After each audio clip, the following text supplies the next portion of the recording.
So today we're going to be canning strawberries. I have everything set up here. These are frozen strawberries. I had a bunch in my freezer. It was approximately 5 pounds or so that we wanted to do something with. And I don't have any clear gel, so we're just going to do canned strawberries. If you wanted to make strawberry preserves, that's a different way. So a little time consuming. These are the strawberries that I took the frozen strawberries and put them in a bowl and did about 3 cups of sugar, and then I set it in the fridge overnight. And all the juice in here, the sugar extracts the juice. And now I have the burner on medium, and I'm letting it cook. And all I'm going to do is warm them up. So they're still really cold right now, so let that do it. Constantly stirring so you don't stick and burn. We have all of our equipment laid out. The only thing you're going to need for the strawberries is the sugar, and then I'm going to put some citric acid in there that's going to help protect the color and the flavor. And then the other stuff that I have, this is going to be a water bath canning, so I have my water going. I'm not sure how many I'm going to be able to get in there, but I'm going to do pint jars. So, and because we're doing water bath, we want to make sure that we sterilize the jars first. So I'm going to put those in there, let them get, this is on high. I'm going to get them nice and hot because we're doing a hot, the strawberries are going to be hot. We want a hot jar. Plus, we're not pressure canning them, so we want to make sure these are sterilized. There's no bacteria at all. So all you got to do is you put these in the water and just let them get in there. Water's hot. I put these in until I need them. Just let them, I lay them down or stand them up, doesn't matter. Just try to get them all in there. I think I'm going to have to stand them up if I want to get them. Yeah, it's hot. So, if you have a dishwasher, you can put it on the high setting and just put them without detergent, and that would also sterilize them. And they're getting in there.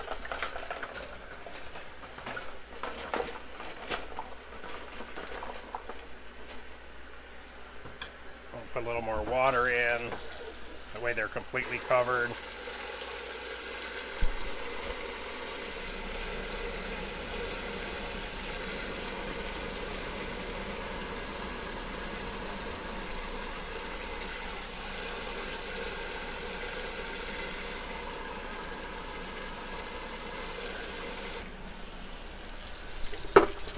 Okay, so my jars are in here. I'm going to put the lid on. I'm going to leave that on high. We want that to boil. This is on medium. We're just going to stir it.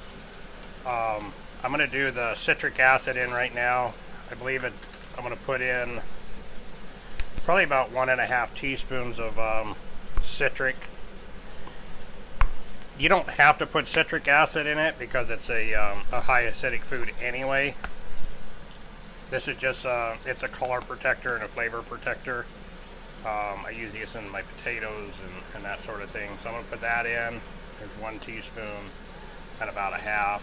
You can use lemon juice also. I believe it's a 1/4 cup if you wanted to. And this is going to, all we're doing is cooking these down until they're hot. The jars are processing, and then I have all the lids, and these need to be warmed up. So I have a pot of water here on low. I'm going to put these in and they get these hot because the seal that's in here, that needs to be warm. And then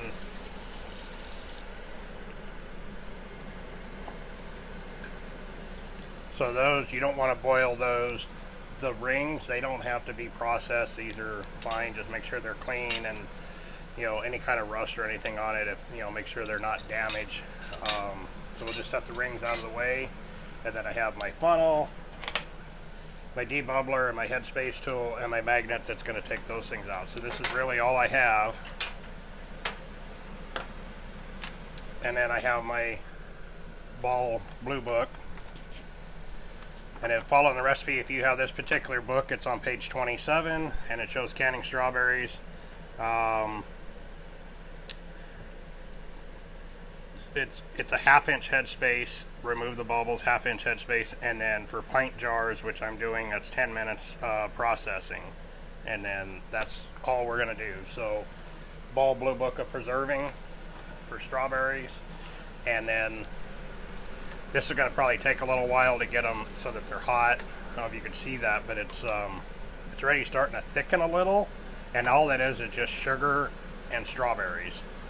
You have to let them set overnight in the fridge with the sugar, because that's going to draw the juice out of the strawberries, and that's going to protect your flavor. If you just put strawberries with some water in a jar, they're going to get washed out, and they're not going to taste as well. Also, without citric acid, if on the shelf, they're only going to last a couple months before they start turning color. You know, the color is going to leach out of them, and they won't look as pretty. They probably taste good, but the citric acid protects the flavor. And that's all we're doing. So this has still got a little ways to go. So we're gonna let those cook. Once I pull the jars out, then I'll come back on the video and we'll start from there. So it's been about 15 minutes or so. I just took the jars out of the boiling hot water. These jars are pretty hot. And then my strawberries, I just turned the heat off, so we're about 156. That's plenty hot enough. So the hot jars, make sure they're stirred up. You know, they did shrink down quite a bit. I don't know how much I'm going to get out of this. So the first thing we're going to do is we put our funnel on there. Got some towels here so I don't make a mess, as I normally do. And we're just going to pour it in. Stuff's really sugary. I think I'm going to get too much out of these. So we'll fill it. Supposed to be, what is it, 1/2 inch headspace. So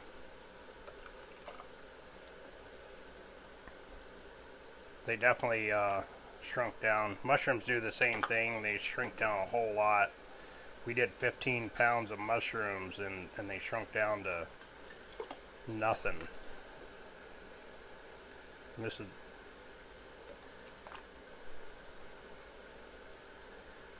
so. Let's see how many I can get filled.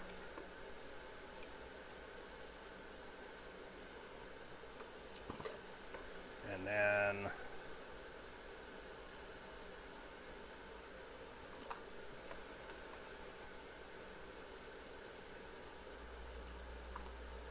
that one's going to be over full. Yep, it's too much.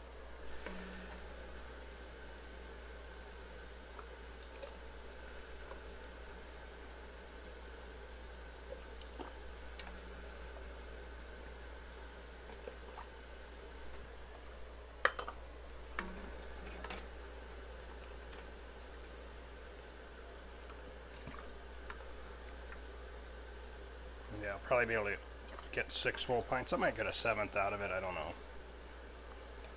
The other one's going to be mostly juice, I think. And then let's see what I can get out of it.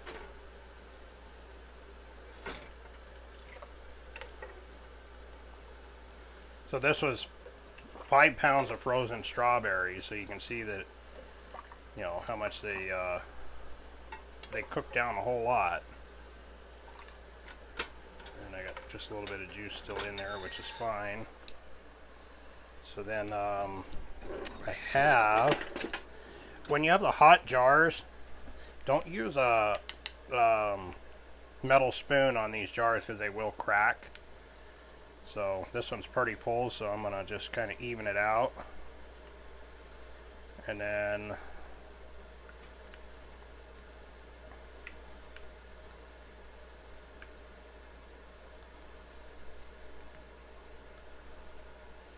that one's a little bit full.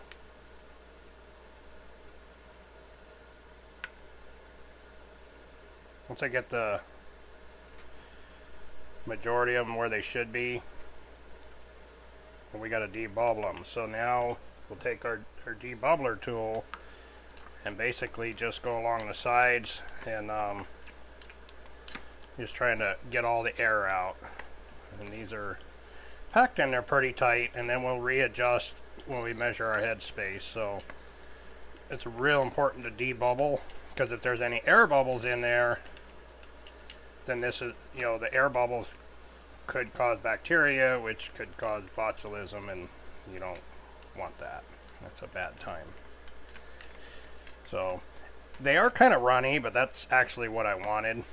I mean, if I was making pie filling, I'd want it thicker, but I want this so I can use it as like a pound cake or biscuit topper, or, you know, anything you put on waffles, pancakes. So these are actually pretty good on the debubbling. Rinse that off. So 1/2 inch, can't see. So that's the second one down. 1 inch, quarter, 3/4, half. So a 1/2 inch headspace is going to be the second notch. And that looks pretty close. But that one needs more in it.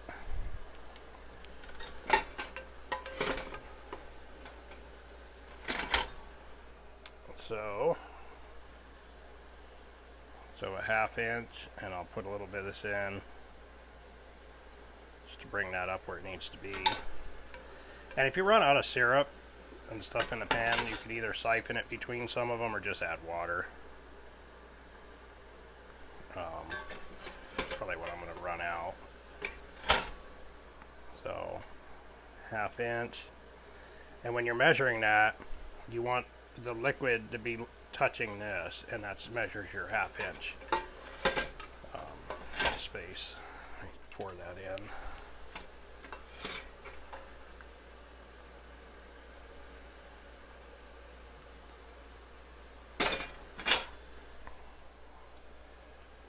So this one's a little bit low. And that one.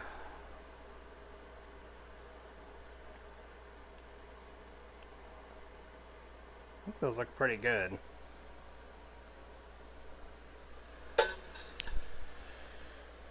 And it gets real sticky.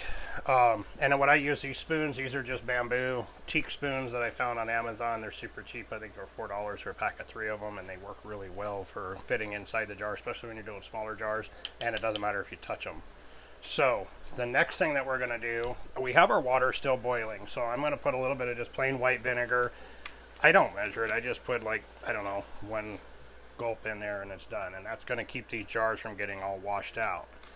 And then what we need to do, normally my wife does this because I don't do it right.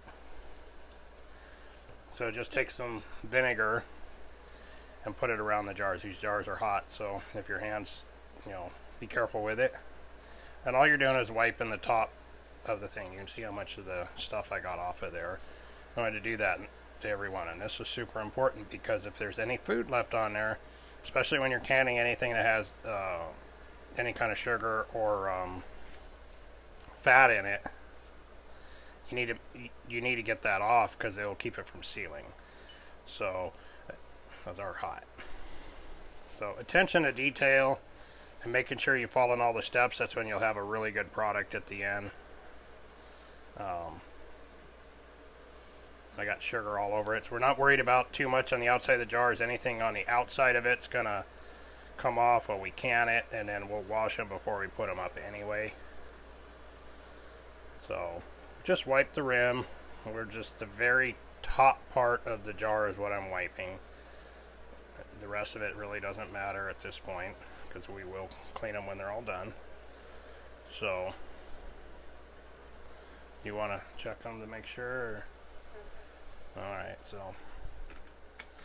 so now we use our magnet, and this, I have this on low. Excuse me, you don't want this boiling hot, you just want these to be warm. And then you just take your lid and center them on there.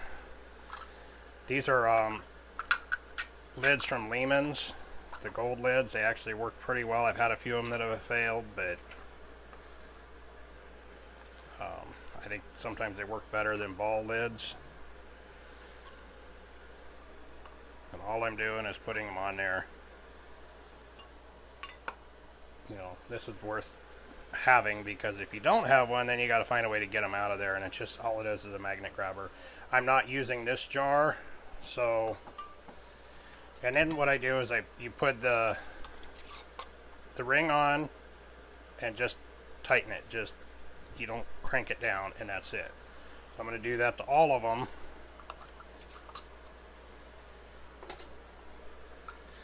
You do want to make sure that they're on, but, and then it's real important when they're out of the canner, a lot of times the lids are going to loosen on you. Don't retighten them, because that will affect the seal. It's real important to do that. I'm just using my fingertips to tighten them. I am making them so that they're on there tight, but that's it. And then you would put these in your water canner. A lot of times, if you don't have a full canner load, I like to fill the whole canner with, I have to pull some water out of there, I think. I put empty jars in there so that they don't fall over. We'll see. Yeah, it's going to be too much. So, take some of that out.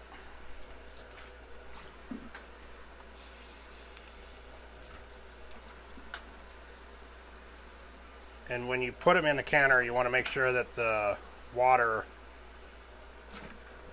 covers the jars by an inch. So you want 1 inch of water over them, so do a little at a time. I might take some more water out. Those are, and I think I'm going to put another jar in, because that one's leaning. It's hot. And I'm going to put that jar, that's hot.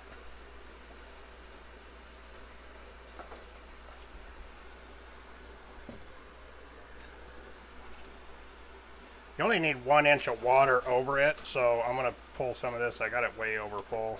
Pull some of that out. You want it to boil.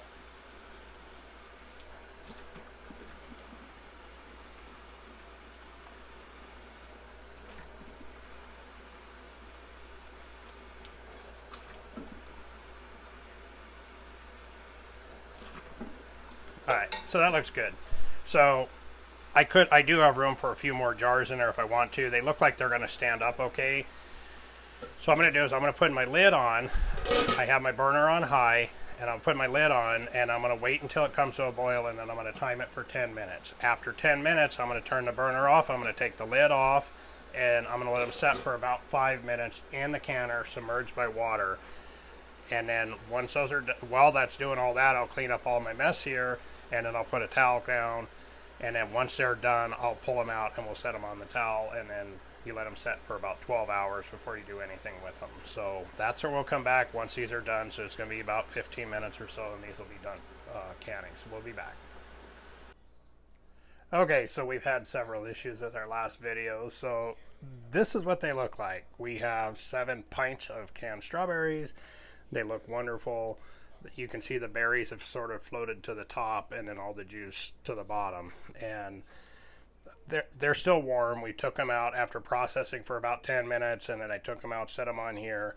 You really don't want to move them around a whole lot for at least 12 hours. So probably tomorrow evening when I get home from work, what I'll do is I'll take all the rings off. I'll check the seals. I'll label them and date them, and then I'll wash the jars. They are a little bit rough. I probably should put a little bit more vinegar in, because you can feel it's kind of cloudy on the outside. And then I'll just put the month and the year on them, and I'll double check all the seals, and then we'll put them on the shelf. Probably when these are all done, but when you open them, you stir it up, and that juice and the strawberries and everything will combine back together, and it'll be really good for toppers on pancakes or something like that. It was nothing but strawberries and sugar. I didn't add any water, so that's real important. You don't want it really liquidy. And then if you wanted to use these for a pie, you could put clear gel in it afterwards, and then put it directly in a pie. So that's about it. That's what they look like. Thanks for watching. Check out some of my other videos. I have some more coming up. I'm in the process of editing, and thanks to all the new subscribers.